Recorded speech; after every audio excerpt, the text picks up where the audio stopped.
తెలంగాణ రాష్ట్ర ప్రభుత్వం గద్దర్ ఫిల్మ్ అవార్డులను మళ్లీ ప్రారంభించడం సినీ పరిశ్రమకు విశేషంగా ప్రోత్సాహాన్నిచ్చే పరిణామంగా మారింది. ఈ అవార్డులను jury chairperson Jayasudha, FDC chairman Dil రాజుతో కలిసి ప్రకటించారు. గత 14 ఏళ్ల తర్వాత ఈ అవార్డులను ప్రకటించడం విశేషం. మొత్తం 1248 నామినేషన్లు అందిన ఈ పురస్కారాల కోసం 2014 జూన్ నుంచి 2023 డిసెంబర్ వరకు సెన్సార్ అయిన చిత్రాలను పరిశీలించారు.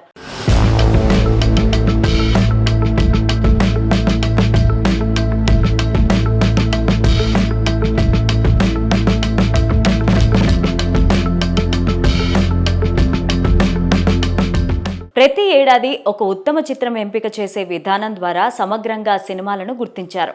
2024 సంవత్సరానికి ప్రత్యేకంగా అన్ని విభాగాల్లో అవార్డులను ఇచ్చారు. ఈ అవార్డులలో తెలుగు చిత్రాలతో పాటు ఉర్దూ సినిమాలకు ప్రాధాన్యతనిచ్చారు. మొత్తం 11 ప్రధాన విభాగాలతో పాటు వ్యక్తిగత అవార్డులు, స్పెషల్ జ్యూరీ అవార్డులు కలిపి 21 మందికి పురస్కారాలను అందజేశారు. సినీ రంగంలో ప్రముఖుల పేర్లతో ప్రత్యేక పురస్కారాలు కూడా ప్రకటించారు. అందులో ఎన్టీఆర్, పైడి జయరాజ్, బిఎన్ రెడ్డి, నాగిరెడ్డి చక్రపాణి, కాంతారావు, రఘుపతి వెంకయ్య పేర్లతో ఉన్న అవార్డులు కూడా ఉన్నాయి.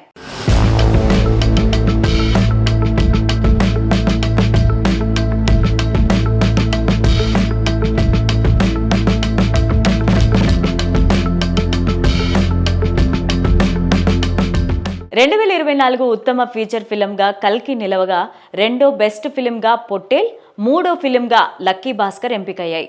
ఉత్తమ నటుడిగా అల్లు అర్జున్, ఉత్తమ నటిగా నివేదా థామస్ ఎంపికయ్యారు. దర్శకుడిగా నాగాశ్విన్, సహాయ నటుడిగా ఎస్జే సూర్య, సహనటిగా శ్రావణ్య ప్రదీప్ ఎంపికయ్యారు.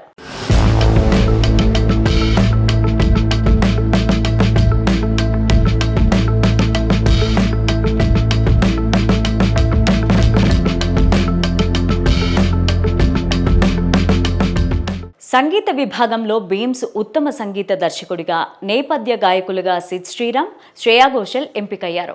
హాస్య నటులుగా సత్య, వెన్నెల కిషోర్, బాలనటులుగా మాస్టర్ అరుణ్ దేవ్, బేబీ హారిక గుర్తింపు పొందారు. ఉత్తమ కథా రచయితగా శివ పాలడుగు, స్క్రీన్ ప్లే రచయితగా వెంకీ అట్లూరి, గేయ రచయితగా చంద్రబోస్, సినిమాటోగ్రఫీ విభాగంలో విశ్వనాథ్ రెడ్డి పురస్కారాలను అందుకోనున్నారు. ఈ అవార్డులు తెలుగు సినీ రంగానికి గౌరవాన్ని తీసుకురావడమే కాకుండా కొత్త టాలెంట్ను గుర్తించి ప్రోత్సహించడంలోనూ కీలకంగా మారనున్నాయి.